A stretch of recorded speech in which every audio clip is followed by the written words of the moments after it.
कौन है वो चोर? महाराज, वो चोर इस समय यहीं इसी दरबार में उपस्थित है।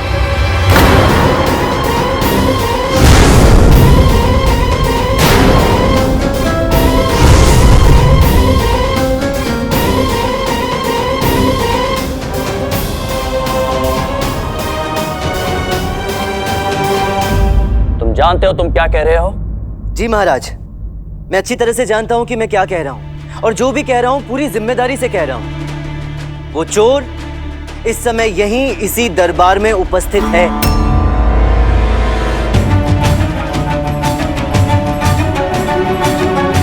ये इस ढोंगी का प्रपंच है महाराज। ये क्या बताएगा चोर कौन है? ये स्वयं आया था। कहा था? राजनर्तकी सुदामिनी के घर। आपसे किसने कहा? क्या किसने कहा? यही कि मैं राजनर्तकी सुदामिनी के घर पे था। कौन कहेगा? हमें पता है। कैसे पता है? मैं तो वहाँ था ही नहीं। नहीं था आचार्य। वहीं थे। कौन कहता है? हम कहते हैं। आप तो यूं कह रहे हैं जैसे आप स्वयं वहाँ उपस्थित थे। हाँ तो थे ना, हम भी वहीं थे। कहाँ? सुदामिनी के घर।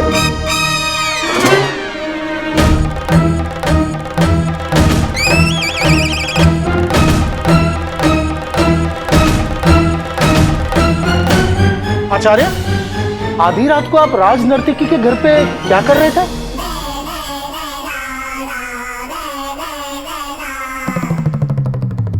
ले बसा बुड्ढा गया बड़ों काम से। आपने हमारे प्रश्न का उत्तर नहीं दिया आचार्य। आप आधी रात को वहां कर क्या रहे थे? हाँ, आप ही से पूछ रहे हैं। अरे आचार्य, इसमें इतनी सोचने वाली क्या बात है? आप सबको बताइए ना कि आप वहाँ मेरे साथ थे। और नहीं तो क्या मुनिवर। महाराज, मैं बताता हूँ कि क्या हुआ।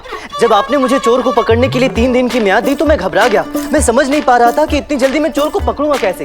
तब स्वयं आचार्य तथाचार्य मेरे पास आए। इन्होंने मेरा साहस बढ़ाया। इन्होंने मुझसे कहा कि मुझे घबराने की जरूरत नहीं है, ये स्वयं मेरे साथ है। फिर रात को चोर पकड़ने के लिए हम गश्त पे निकले। हम सुदामिनी जी के घर के बाहर से गुजर ही रहे थे कि हमने इनके चिल्लाने की आवाज सुनी, चोर चोर चोर। घबराकर हम इनके घर की तरफ भागे ही थे।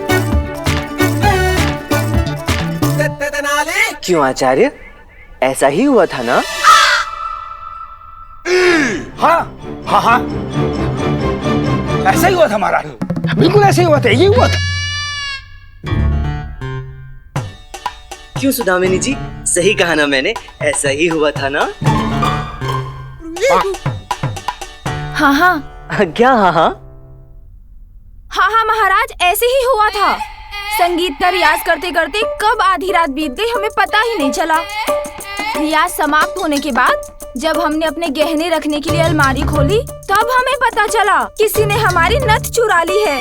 तभी हमने वहाँ से किसी को भागते हुए देखा और हम जोर जोर से चिल्लाए भी, चोर चोर चोर। इनकी पुकार सुनकर इधर से हम भागे और उधर से चोर नथ चुराकर भागता हुआ आया और हमसे टकरा गया। आगे आप बताइए।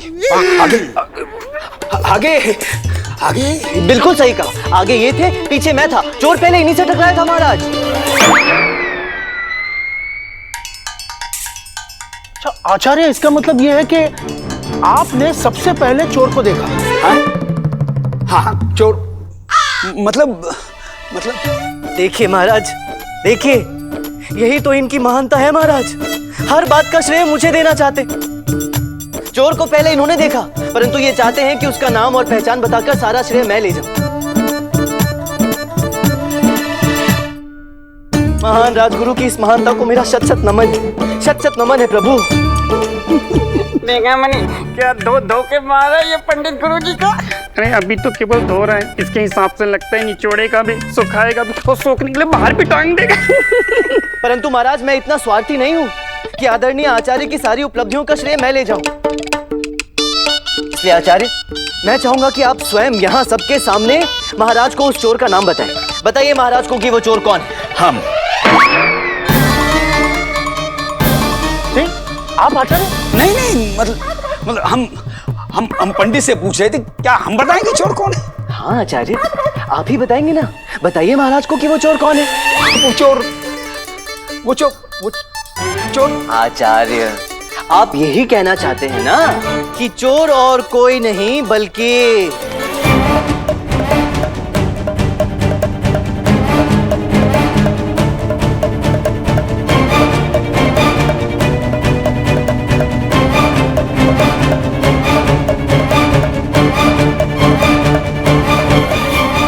कोतवाल है।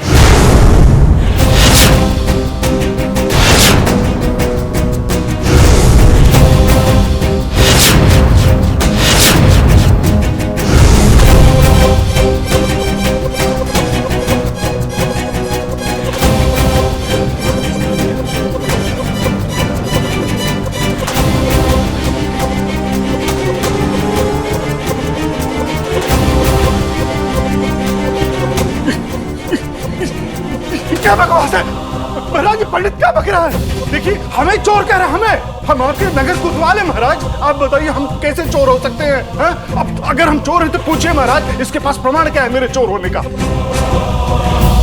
कुछ दिन आपकी संगत में रहकर इतना तो हम भी सीख ही गए कोतवाल जी कि बिना प्रमाण के किसी पर आरोप नहीं लगाना चाहिए। इसलिए प्रमाण तो है महाराज।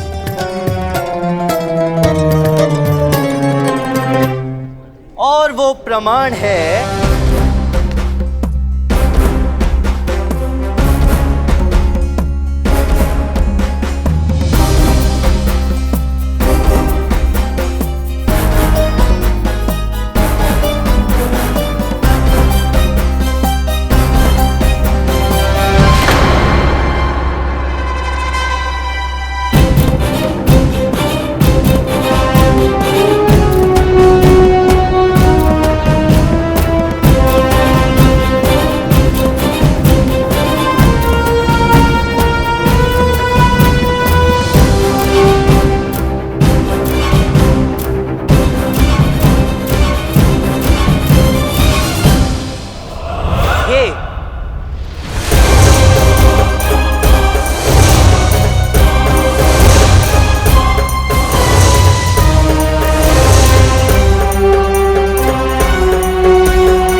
महाराज जिसे ये चोर अपनी हर चोरी के बाद घटनास्थल पर छोड़कर जाया करता था। और केवल इतना ही नहीं महाराज, इसका अपराध प्रमाणित करने के लिए मेरे पास कुछ और भी है। एक ऐसा अकाट्य प्रमाण जिसे देखने के बाद किसी को किसी और प्रमाण की आवश्यकता ही नहीं रह जाएगी। और वो है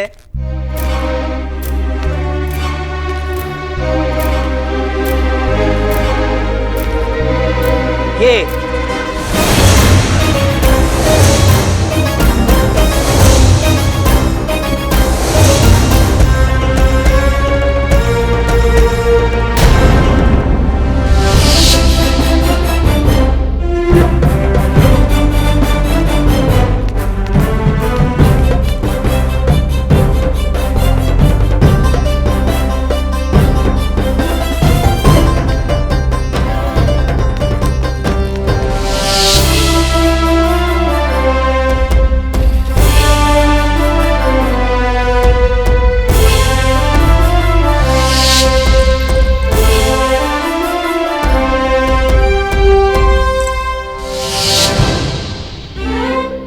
हमारी नथ, मेरी नथ मिल गई। देखिए तथाचार्य जी, वही है ना?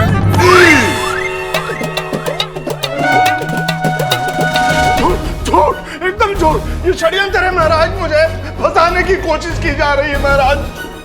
आचार्य आप कुछ बोलते क्यों नहीं? क्या आचार्य, आप यहाँ वहाँ क्यों देख रहे हैं? आप महाराज को बताइए ना कि यही वो चोर है जिसे आपने कल मध्य रात्रि सुदामिनी जी के घर से नथ चोरी करके भागते हुए पकड़ा था।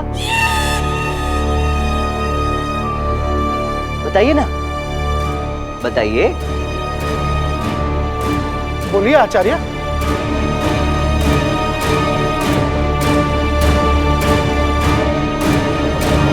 आचार्य तथाचार्य, आप जानते हैं कि हमारे लिए यह अत्यंत आवश्यक है कि हम सत्य आपके मुंह से सुने। तो बताइए हमको, कल मध्यरात्रि राज नर्तकी सुदामिनी के घर पर जिसको आपने देखा था, वो क्या यही कोतवाल थे?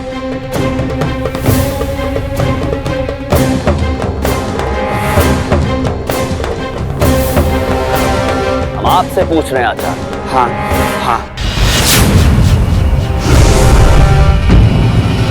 क्या हाँ आचार्य? थोड़ा जोर से बोलिए, महाराज को सुनाई नहीं दे रहा। थोड़ा जोर से। हाँ महाराज, यही वो दुष्ट चोर,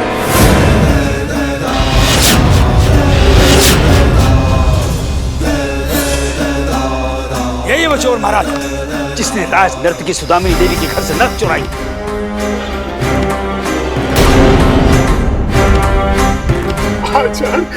चुप अधर्मी, खबरदार अपनी जुबान से हमारा नाम तक लिया तो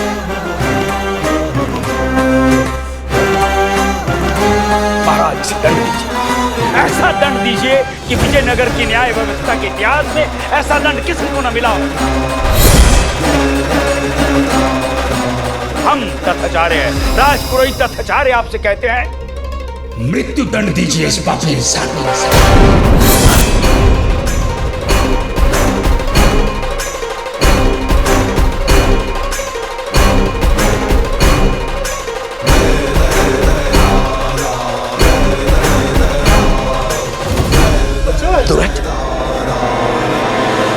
बिच्छू प्रवृत्ति वाले मनुष्य की मित्रता तभी तक है जब तक कि उसे अपना असल स्वभाव दिखाने का अवसर नहीं मिल जाता। तुम्हारे साथ भी ऐसा ही होने वाला है। अवसर मिला नहीं कि असल स्वभाव बाहर आया नहीं। किसकी बात कर रहे हो तुम? सोचो सोचो, कोई 150 बिच्छू थोड़े ना पाले होंगे तुमने। जब रक्षक स्वयं भक्षक बन जाए तो न्याय प्रणाली से कोई न्याय की आशा कैसे रख सकता है? ये अपराधी तो उन अपराधियों से भी अधिक दंड के योग्य है जो कानून तोड़ते हैं।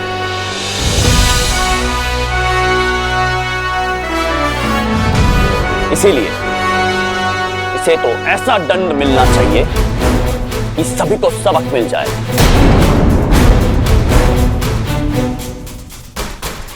यह हमारा आदेश है कि कल प्रातःकाल सरेआम सभी के सामने पूरे नगर से इसका जुलूस निकाला जाए, ताकि सभी लोगों को इस चोर का, इस दुष्ट का असली चेहरा पता चले। और फिर परसों प्रातःकाल और फटते ही इसे मृत्यु दंड दिया जाए।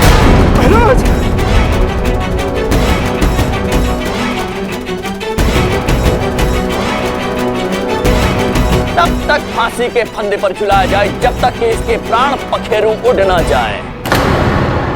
मृत्यु दंड दिया जाए। महाराज कृष्णदेव राय की, महाराज कृष्णदेव राय की, महाराज कृष्णदेव राय की, महाराज कृष्णदेव राय की।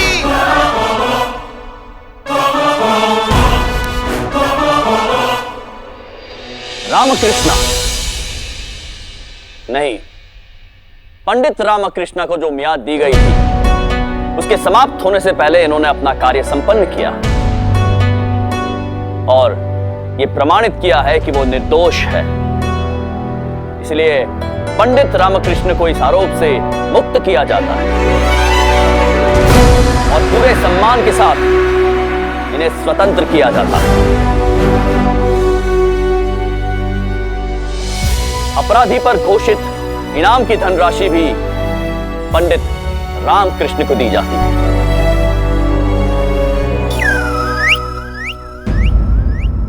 सभा समाप्त। महाराज कृष्णदेव राय की, महाराज कृष्णदेव राय की, महाराज कृष्णदेव राय की, महाराज कृष्णदेव राय की, महाराज कृष्णदेव राय की। क्यों कोतवाल जी, कैसी रही? मेरे विचार से अब तो आपको भी अनुभव हो ही गया होगा कि जब किसी निर्दोष को दंड मिलता है तो कैसा लगता है।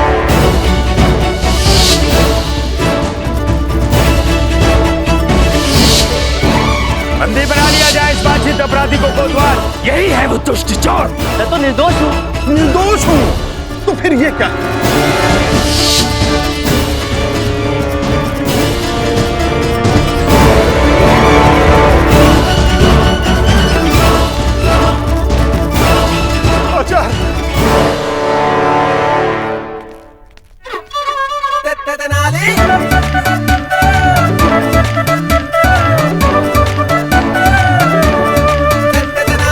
समय की नजाकत ने आज हमें चुप रखा पंडित रामकृष्णा, परंतु परंतु भविष्य के गर्भ में तेरे लिए कौन सी सजा लिखी, इसकी प्रतीक्षा तो हमें भी रहेगी।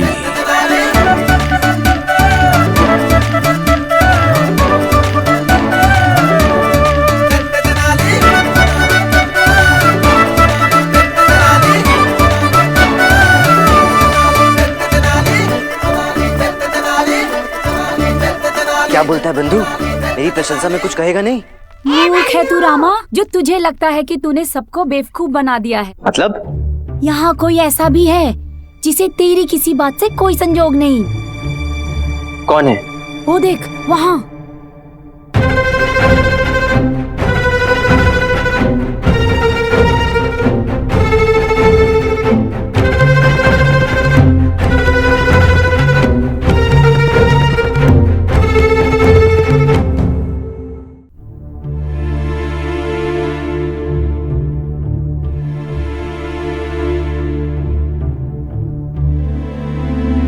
तुम्हें क्या लगता है आज जो रात दरबार में हुआ, बाकी सब लोगों की तरह हम भी उससे सहमत होंगे? हम अच्छी तरह से जानते हैं पंडित रामाकृष्णा, ये कोतवाल चोर नहीं हो सकता। ये तुम्हारा खेला हुआ प्रपंच था, छल था। अरे मंत्रीवर, किंतु छलावे के साथ छल और कुप्रपंच के साथ प्रपंच करना किसी भी दृष्टिकोण से पाप तो नहीं है। कोतवाल ने अपना पद बचाने के लिए मुझे झूठे आरोप में फंसाया, तो मैंने अपने प्राण बचाने के लिए उसे अपराधी प्रमाणित कर दिया। मैंने तो उसे वही लौटाया प्रभु जो उसने मुझे दिया था। हाँ, जो कुछ भी हुआ व्यक्तिगत रूप पर वो कितना भी सही क्यों ना हो, न्यायिक रूप पर तो गलत ही है। तुम कहना क्या चाहते हो? मैं नहीं चाहता मंत्रीवर कि हमारे महाराज श्री कृष्णदेव राय के न्याय पर किसी निर्दोष के दंड का कलंक लगे। असली चोर पकड़ में आ सकता है मंत्रीवर, यदि इस कार्य में आप मुझे सहयोग करें। और तुम्हें ऐसा क्यों लगता है कि हम तुम्हें किसी भी कार्य में सहयोग देंगे? न्याय के लिए मंत्रीवर, वास्तविक चोर को काल कोठरी तक पहुंचाने के लिए, न्याय की रक्षा के लिए। और किस तरह के सहयोग की अपेक्षा है तुम्हें हमसे?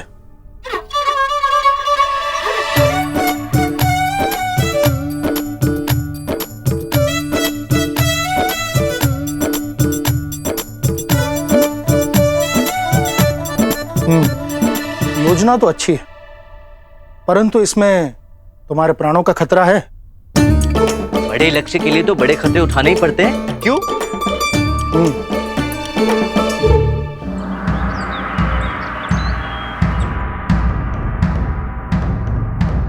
देखो देखो देखो, सभी जन प्राणी, सभी नगरवासी, सभी नागरिक ध्यान से देखो इस अपराधी को। यही है वो कुख्यात चोर जिसकी विजयनगर के न्याय प्रणाली को तलाश थी। होशियार बुद्धिमान पंडित श्री रामाकृष्ण के अपूर्व सहयोग से हम इसे पकड़ पाए हैं। कल इसे सबके सामने मृत्यु दंड दिया जाएगा। देखो देखो देखो।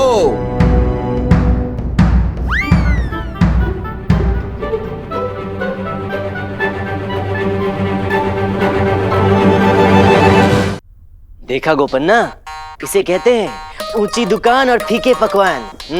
नाम बड़े और दर्शन छोटे। सही कहा छोटे, नाम बड़े और दर्शन छोटे। क्या कहता था ये चोर? हवा हूँ, सब जगह रहता हूँ पर किसी के हाथ नहीं आता। अब देखा, हाथ भी आ गया। थई है। और क्या कहता था? रेत हूँ, मुट्ठी में आऊंगा परंतु फिसल जाऊंगा। क्यों? अब फिसल कर आ गिरा ना कानून की गिरफ्त में। क्यों? थई है।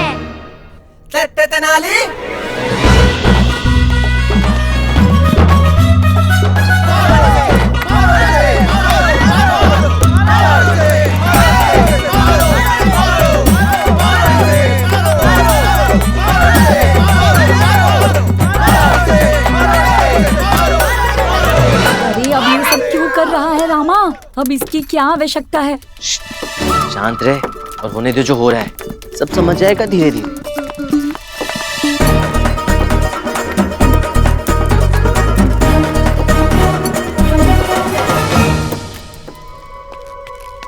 देखो भाइयों, इसी ने मचाया था आतंक, इसने, इस घटिया चोर ने, और आज स्वयं मृत्यु के आतंक के भय से कांप रहा है। क्या कहा करता था? मैं आग हूँ, हाथ लगाओगे तो जल जाओगे। अब ये स्वयं जलेगा नरक की आग में मृत्यु के पश्चात। सच बताऊं गुंडप्पा, तो मैंने तो अपने जीवन में ऐसा लज्जाहीन, ऐसा मूर्ख और ऐसा बड़बोला चोर तो कहीं देखा ही नहीं है। सच्ची सही है, सही है। मारो भाइयों, मारो।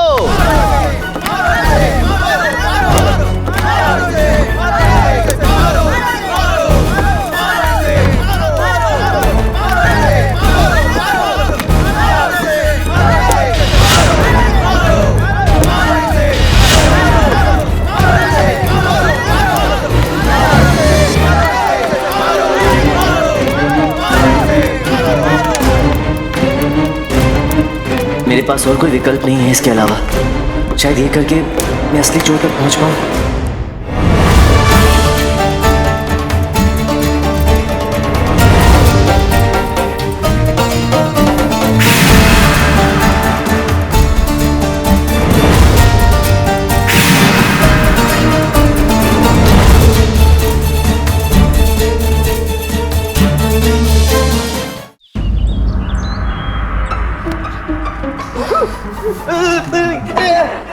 क्या कह रही है? उठा लो। अच्छा। अरे अपने संस्कारों की आरती उठा लो जो तुमने पहले से तैयार करके रखी है। ये कह रही है? नहीं, मैं कह रही हूँ। ये तो कह रही है तुमने जो किया है उसे प्रतिशोध कहते हैं और इनके संस्कारों में प्रतिशोध लेना पाप है। क्या यही मेरे संस्कार हैं? तुम्हारे? नहीं, इनके। कह रही है कि अपने प्राण बचाने के लिए किसी निर्दोष को फांसी पर लटका दो। इस पाप का कलंक जन्मों जन्मों तक हमारा पीछा नहीं छोड़ेगा। अगले जन्म में हम पशुओं की योनि में पैदा होंगे। अरे ऐसा कुछ नहीं होगा, कुछ नहीं होगा। कोतवाल को बच जाएगा वो। उठा लो। अच्छा। अरे शपथ उठा लो कि आप सिर्फ सच बोलेंगे। शारदा, सब जानते हैं कि रामा कभी झूठ नहीं बोलता। हाँ, तो फिर आप कोतवाल को बचाएंगे कैसे? मैं नहीं, स्वयं असली चोर बचाएगा उसे। तो फिर आप चोर को ढूंढेंगे कैसे? अरे उसे पकड़ने की आवश्यकता क्या है? वो तो स्वयं चलकर यहाँ आने वाला है। इतना ठेस पहुंचाया है मैंने उस अहंकारी चोर मल्लू देवा के अहंकार को कि उसे आना ही पड़ेगा। अरे वो घमंडी चोर अपने घमंड पर इतना बड़ा आघात कैसे सहन करेगा? जरूर आएगा शारदा, वो जरूर आएगा। तू इतना आश्वस्त कैसे है रामा कि मल्लू देवा आएगा ही? अरे मैं आश्वस्त नहीं हूँ बंधु, बस इन्हें आश्वस्त कर रहा हूँ। मैंने तो अपना काम कर दिया है, अब आशा करता हूँ कि मेरा तीर सही निशाने पर लग जाए बस। और अगर तीर निशाने पर नहीं लगा और मल्लू देवा नहीं आया तो क्या तेरा और मेरा दुर्भाग्य?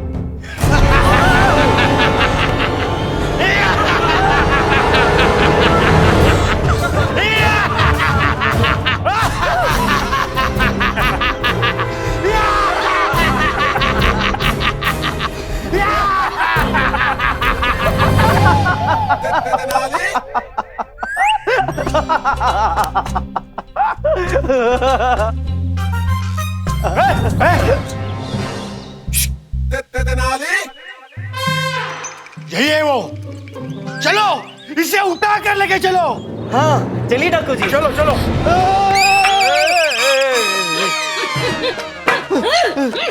अरे क्या कर रही है? पूछ रही है कहाँ ले जाने आए हो इन्हें? कौन है ये? ये मेरी माँ है। अरे ये कौन सा साबुन क्या इस्तेमाल करती है? क्यों डाकू जी? नहीं नहीं, मतलब इनकी त्वचा से इनकी उम्र का पता ही नहीं चलता। ओ नहीं नहीं नहीं नहीं, ये जो इनके बगल में खड़ी है ये मेरी माँ है, और इनके बगल में जो खड़ी है ये तो मेरी धर्मपत्नी है। पूछ रहे हैं कहाँ ले जा रहे हो इन्हें? अगवा करना है इनको।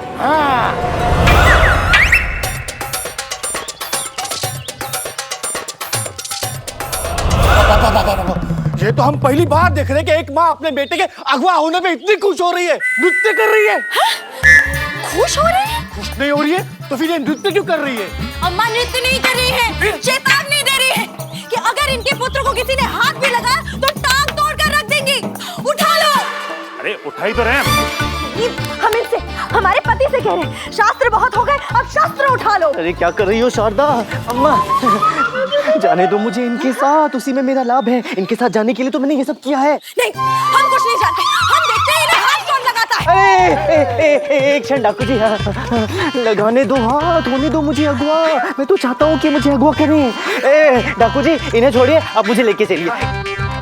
नहीं होने देंगे, उठा लो। अब क्या उठाऊं? हिम्मत है तो उठा के दिखाओ।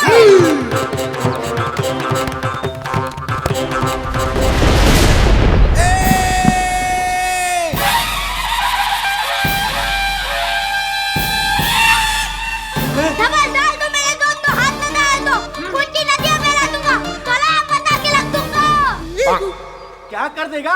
तोलाम तोलाम तोला?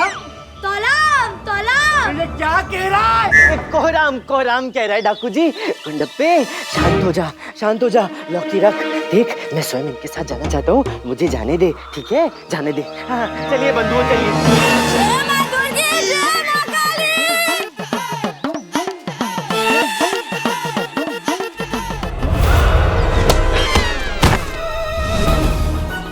उठा लो सबको।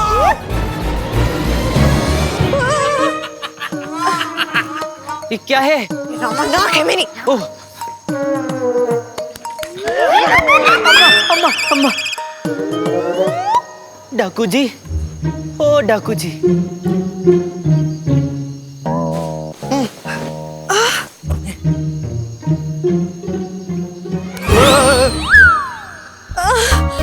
अयो अयो।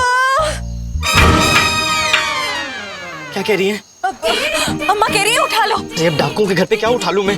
नहीं अम्मा, अम्मा भगवान से कह रही है कि उठा लो। इन्होंने सपने में भी नहीं सोचा था कि इनकी मृत्यु किसी डाकू के हाथों होगी।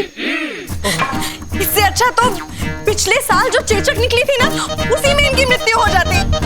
ये भगवान से कह रही है कि इससे पहले कोई डाकू इन्हें मारे। उठा लो। और पहले बोले में क्या?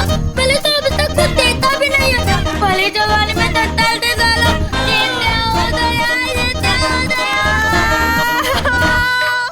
मेरा क्या होगा?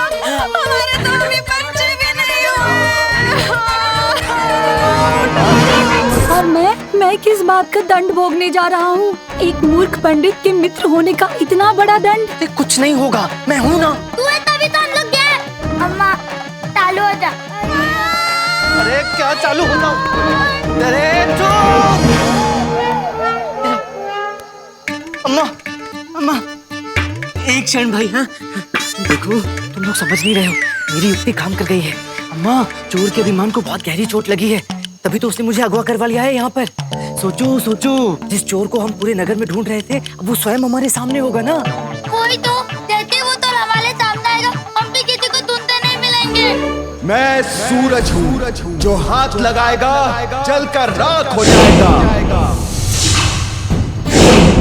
मल्लू देवा, मल्लू देवा, मल्लू देवा, मल्लू देवा, मल्लू देवा, मल्लू देवा।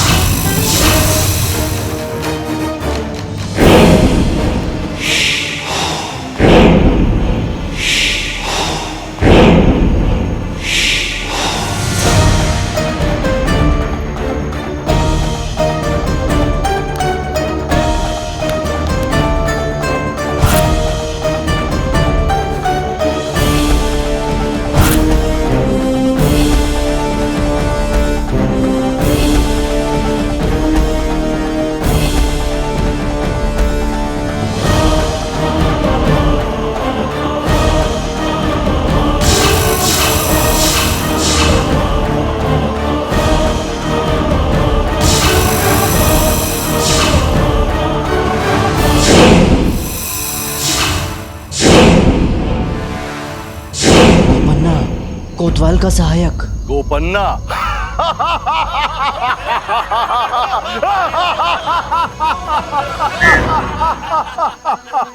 गोपन्ना नहीं, मल्लू देवा। ठाको मल्लू देवा।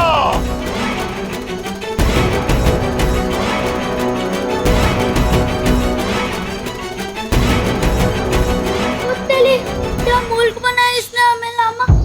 पूरे समय हमारे साथ ही था, और यही है वो जिसे हम लोग ढूंढ लेते पूरे नगल में तक के ताते। तूने सोचा भी था कि ऐसा होता? नहीं गुंडप्पा, कभी स्वप्न में भी नहीं सोचा था। क्या कह रही हैं? कोई इन्हें बताएगा कि यहाँ क्या चल रहा है? ओ, पंडित रामकृष्ण, महान बुद्धिमान पंडित रामकृष्ण। कैसा लगा मल्लू देवा का यह झटका? स्वयं को बहुत बुद्धिमान, चतुर, सुजान समझते हो। मेरी जगह उस कोतवाल को फंसवा दिया। मेरे करे का सारा श्रेय तुमने उस कोतवाल को दिलवा दिया और साथ ही साथ मेरे इतने बड़े कार्य की, मेरे इतने बड़े नाम की, ख्याति की धज्जियां उड़ा के रख दी नगर में। अरे मुझ जैसे महान चोर को तुमने घटिया, साधारण आम चोर बना दिया।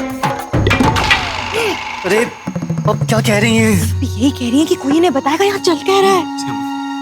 कौन है ये? ये मेरी धर्मपत्नी। और वो? ये मेरी अम्मा। और ये कौन है? ये इससे तो आप मिल ही चुके हैं, मेरा मित्र गुंडप्पा। तो अड़ोसी पड़ोसी को क्यों छोड़ दिया? उन्हें भी ले आते। अगवा हुए हो या किसी के नामकरण के भोजन समारोह में निकले हो? सुनो अम्मा। अरे ये क्या है? उठा लो। अरे इतने तो उठा लाए, और कितने उठा के लाए? अपनी तलवार उठा लो। अम्मा क्रोधित हो गई। खबरदार जो इन्हें अम्मा कहा तो कोई चोर डाकू इन्हें अम्मा कहे, इन्हें बिल्कुल बर्दाश्त नहीं। तो बोलती नहीं क्या? नहीं, आजीवन मौल व्रत रखा है इन्होंने। ओह, खुद भी बताती है तो इशारों में ही बताती है। तो ठीक है, हम इनको इनके नाम से बुलाते हैं। क्या नाम है इनका? श्रीमती लक्ष्मी देवी वेंकटेश मुत्तु सुब्रमण्यम नारायण नागेश्वरम पल्लम मुक्ति जयंती वर्णम नारायण बाल सुंदरी व्यामकर्णी कुटुंब पट्टी अलकमुट्टी। क्या क्या है? क्या ये नाम है इनका? अभी रुको, आगे और भी। देवशनि वेंकटेश सुब्रमण्यम। बस, मैंने तुमसे इनका नाम पूछा था, तुमने तो पूरे राज्य की नाम सूची पढ़कर सुनाना शुरू कर दी। बस, बहुत हो गया। अब पंडित रामकृष्ण, तुम दंड के लिए तैयार हो जाओ। तुमने मल्लू देवा के नाम की छवि के साथ जो खिलवाड़ किया है, तुम्हें उसका दंड मिलेगा रामकृष्ण। क्षमा क्षमा मल्लू देवा, महान मल्लू देवा, क्षमा क्षमा। आपसे मिलना बिल्कुल असंभव हो गया था, इसलिए मुझे जानबूझकर ऐसा करना पड़ा। अन्यथा मैं तो आपका इतना बड़ा प्रशंसक हूँ कि सदैव आपके ही पद चिन्हों पर चलने का स्वप्न देखा करता हूँ। सच्ची। क्या कह रही हैं? अम्मा कह रही है कि तुम ऐसा कैसे कर सकते हो? अम्मा के पुत्र होकर एक वीर की तरह डटकर इस डाकू का सामना करने की बजाय कायरों की तरह क्षमा मांग रहे। उठा लो। अरे क्या उठा लो? ना गिरा हुआ आत्मसम्मान उठा लो। उठा के डटकर सामना करो इस डाकू का, एक पुरुष, वीर पुरुष की तरह। अरे शारदा, मल्लू देवा, आप इनकी बातों पर बिल्कुल यकीन मत कीजिएगा। देखिए, मैं सच कह रहा हूँ, जब से आपके कारनामों के बारे में सुना है ना, आपको ही अपना आदर्श मान लिया है। सच्ची। मैं समझ गया रामा, बहुत सही जा रहा है तू। बस ऐसे ही इसे मक्खन मलाई चिपोट कर निकाल यहाँ से सबको।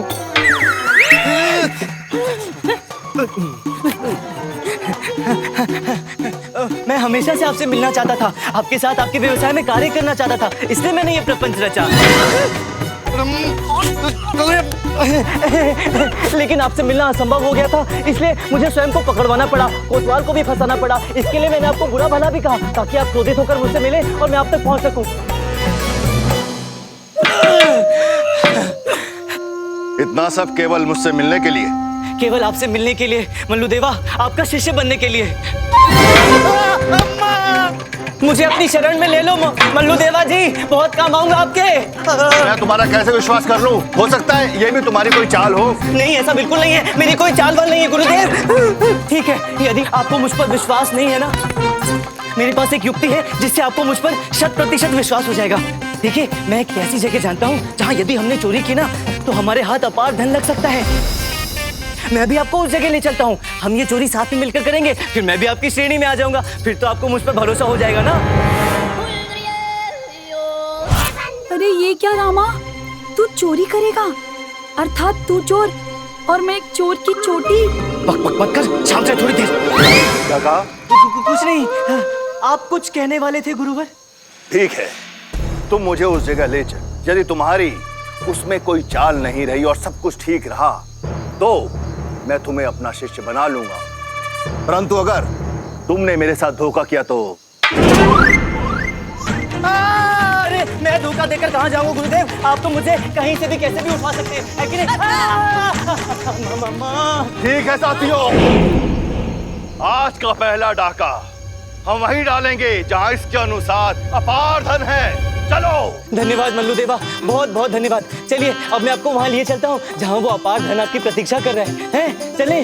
मल्लू देवा, मल्लू देवा, मल्लू देवा, मल्लू देवा, मल्लू देवा।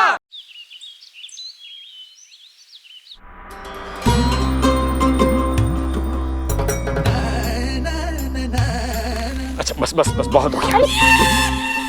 अरे हमें यहाँ क्यों बिठा दिया? और ये पूजा क्यों? हमने आपकी लंबी आयु के लिए व्रत रखा है स्वामी। फिर से? जी। अरे हमने कितनी बार कहा है, कोई आवश्यकता नहीं हमारे लिए व्रत रखने की। व्रत तुमने रखा, बिठा हमें दिया। यही बताने के लिए तो आपको यहाँ बिठाया है। आज हमारे व्रत का अंतिम दिन है। सायकाल होते होते तक व्रत की प्रक्रिया पूरी हो जाएगी। बस तब तक आपको क्या? तब तक आपको यहीं बैठना होगा। कहाँ बैठना होगा? यहीं, इसी आसन पर, इसी मुद्रा में। मर जाएंगे हम। अरे प्रभु नहीं हिलिएगा नहीं। अगर आपने व्रत पूर्ण होने से पहले पलक भी झपकाई तो काल देवता रुष्ट हो जाएंगे। आप और विपत्तियों का पहाड़ टूट पड़ेगा स्वामी। मर जाएंगे। नहीं नहीं नहीं। अरे मती मारी गई तुम्हारी। हम नहीं यहाँ बैठने वाले। हिलिएगा मत प्रभु, हिलिएगा मत। प्रकोप टूट पड़ेगा महाकाल का। हम थक जाएंगे। सर्वनाश हो जाएगा आपका। हम बिखर जाएंगे। कहीं के नहीं रहेंगे आप। प्रभु कौड़ी कौड़ी को मोहताज हो जाएंगे आप। सर्वनाश हो जाएगा आपका, सत्यानाश हो जाएगा स्वामी। अरे ये कैसी पति भक्ति है? भक्ति तुम करती हो, भेंट हमारी चढ़ती। पहले बताना चाहिए था ना कि शाम तक बैठना पड़ेगा। हम सब कुछ कर आके आते ना। अब बीच में प्रकृति का बुलावा आ गया, तुम कहाँ जाएंगे, कैसे करेंगे, क्या करेंगे? थोड़ा संयम रख लीजिएगा स्वामी। और फिर ये व्रत पूजा सब आप ही की तो लंबी आयु के लिए कर रहे हैं हम। फाड़ लगी लंबी आयु। इससे अच्छा तो मरण पूजा कर लो हमारी। शिव शिव शिव शिव, आप क्यों हमें नरक भेजना चाहते हैं इस तरह की बातें करके? अरे नरक तो साक्षात विराजमान कर दिया तुमने यहाँ पर, आसन पर बिठा करके। इससे बड़ा नरक और क्या होगा? भूख लगी है, कुछ खाने को दो। नहीं नहीं स्वामी, वो भी क्या? जब तक आप इस आसन पर विराजमान हैं, तब तक अन्न जल कुछ ग्रहण नहीं कर सकते आप। मरवा दिया।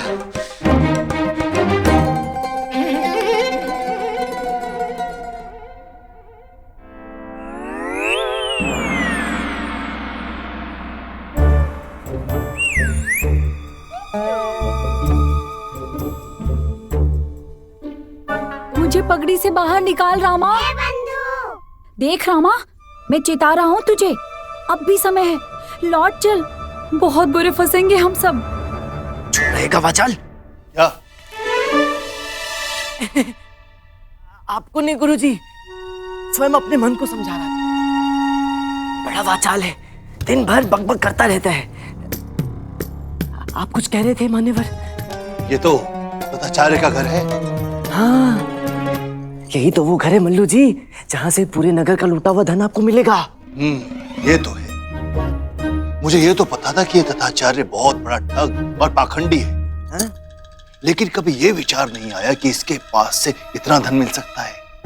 खैर, देर आए दुरुस्त आए। आज इसके घर ऐसी सफाई करेंगे कि ये भी क्या याद रखेगा। चलो।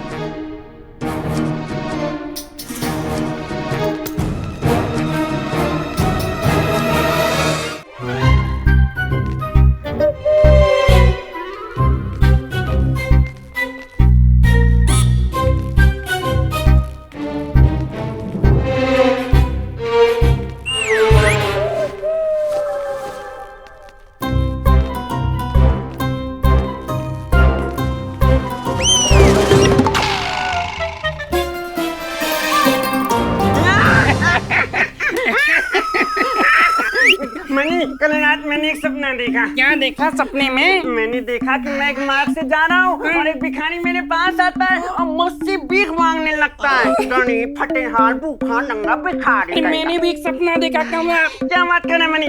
मैंने देखा कि हमारे कपटी ठग ग्रोह के यहाँ डाका पड़ गया है। डाकू सब कुछ लूट के ले गए। सड़क पे आ गया हमारा भिखारी भीख मांगने के लिए। अरे धनी इतना क्यों हंस रहा है? सोच कि मेरे सपने में आने वाला भिखारी कौन था। अरे नहीं, हमारा कपटी गुरु।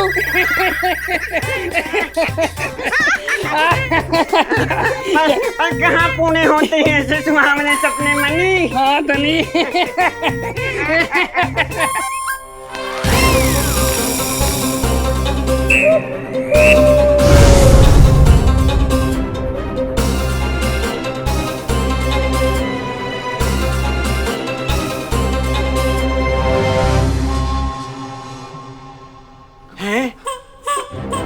कौन हूँ भाई?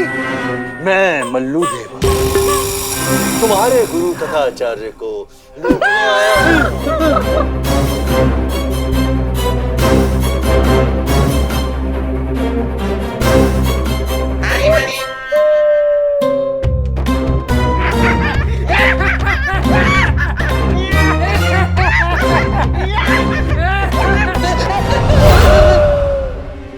ये धनी मनी? अरे प्रभु आपकी हिम्मत बस बैठे रहिए। ये धनी मनी क्यों चिल्ला रहे हैं? भूख लगी होगी, हर आधे घंटे में लगती है।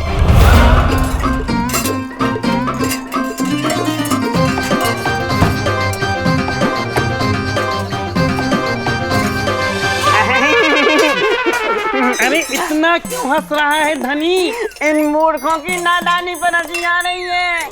इन्हें क्या पता कि हमारे गुरु तथा आचार्य कितने होशियार, कितने पहुंचे हुए आदमी हैं। इन्हें तो ये भी नहीं पता कि हमारे गुरुजी ने पलंग के गद्दे के नीचे कितना धन और छुपाया हुआ है।